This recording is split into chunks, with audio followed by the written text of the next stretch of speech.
भगवान शंकराचार्य के बाद के 4 शंकराचार्यों ने जब देखा कि खानदानी क्षत्रिय दिशाहीन हो गए हैं, सनातन मान बिंदुओं की रक्षा के लिए उन्होंने नागा सैनिक को उद्भाषित किया। मैं बड़े लाड़ प्यार से अपनत से पूछना चाहता हूं, वो नागा सैनिक अपने लक्ष्य पर अडिग हैं, करोड़ों किलोमीटर दूर भटक गए, बहुत दूर चले गए। अब भटकने का ज्ञान होने पर भी सही मार्ग पर आना नहीं चाहते। एक हमारे सैनिक कौन, खानदानी क्षत्रिय तो दिशाहीन हो गए, वैकल्पिक क्षत्रिय के रूप में मान 4 शंकराचार्यों ने अखाड़ा परिषद नागा सैनिक को उद्भाषित किया। आज नागा सैनिक हैं लक्ष्य से सुदूर। 300 वर्ष पहले मान्य गुरु गोविंद सिंह जी ने हिंदू धर्म की रक्षा के लिए खालसा पंथ बनाया। आज लाखों की संख्या में विश्व में सिख हैं, सैनिक हैं, लेकिन सनातन मान बिंदु की रक्षा के लिए नहीं है। दूसरे सैनिक भी हमारे साथ नहीं। तीसरे सैनिक हेडगेवार जी ने आरएसएस को ख्यापित किया, एक दल का प्रचारक बन के आरएसएस रह गया।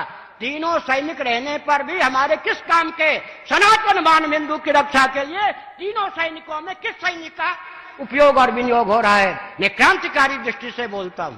और अंत में सज्जनों, 2 चाहिए, एक स्वस्थ मार्गदर्शन, दूसरा सेना सैनिक। नीचे से लीजिए समर्थ रामदास तो शिवाजी, दोनों चाहिए या नहीं? व्यासपीठ तो शासन तंत्र, आगे लीजिए चंद्रगुप्त, उधर चाणक्य तो चंद्रगुप्त, आगे कुमारिल भट्ट या शंकराचार्य तो सुधन्वा जी, और आगे चलिए उधर धौम्य जी या व्यास जी तो युधिष्ठिर जी, श्री कृष्ण जी, और आगे चलिए वशिष्ठ जी तो राम जी, और आगे चलिए भृगु जी तो पृथु जी, और आगे चलिए नारद जी तो ध्रुव जी। दूसरा कहां है? हम आप जो हैं वो तो समर्थ रामदास जी से लेकर नारद जी की भूमिका प्रस्तुत कर सकते हैं ना। दूसरे की कमी दूर कीजिए ना। हम अहिंसा के पक्षधर हैं, लेकिन बौद्धों की झूठी अहिंसा ने देश को गर्त में डाल दिया।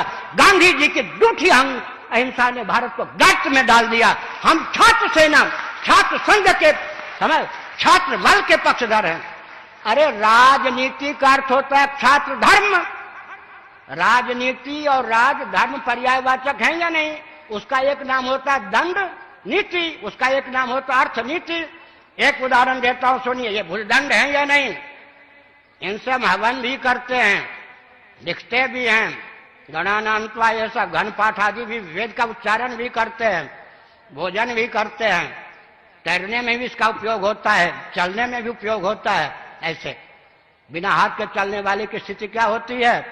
हर व्यक्ति जानता है इसके द्वारा लेखन कार्य का संपादन हो रहा हो या यज्ञ का संपादन हो रहा है या भोजन की निष्पत्ति हो रही हो, ये सेना है। सेना हर व्यक्ति को मालूम है या नहीं? ज्यादा उधर किया तो ये चांटे का रूप धारण कर सकता है, और ज्यादा किया तो मुष्टिका का रूप धारण कर सकता है, और कहीं अठलाए तो तीर धनुष को धारण कर सकता है, और कहीं मचल गए तो गन को धारण कर सकता है, रिवॉल्वर को धारण कर सकता है। ये अपने आप में छात्र धर्म है या नहीं? क्षत्रिय है या नहीं? गाढ़ी नींद में बुद्धि सो जाती है, बुद्धिपूर्वक अज्ञान का प्रश्न ही नहीं उठता। लेकिन मच्छर काटने आ जाए तो छात्र धर्म का निर्वाह करने के लिए भूलदंड अपने आप उठता है या नहीं? परंपरा प्राप्त निसर्ग सिद्ध संस्कार संवेद या भूलदंड अपने आप पहुंच जाता है। मच्छर चपेट में आ जाए तो उसका कचूमर निकल जाता है, और भाग जाए तो कम से कम इसके द्वारा खुजला लेते हैं। छात्र धर्म चाहिए। राजस्थानियों, महाराणा प्रताप का आदर्श चाहिए। छात्र धर्म का विलोप करके गांधी जी वाली अहिंसा, जिस अहिंसा के गर्भ से खून की नदी बह गई, उस अहिंसा के द्वारा हमारा कल्याण नहीं हो सकता। हम मान बिंदु की रक्षा नहीं कर सकते। हमको छात्र धर्म चाहिए, छात्र धर्म चाहिए। राजधर्म का अर्थ होता है, राजनीति का अर्थ होता है राजधर्म, राजधर्म का होता है छात्र धर्म। इसीलिए क्षत्रिय चाहिए, लेकिन सबकी रक्षा की भावना से।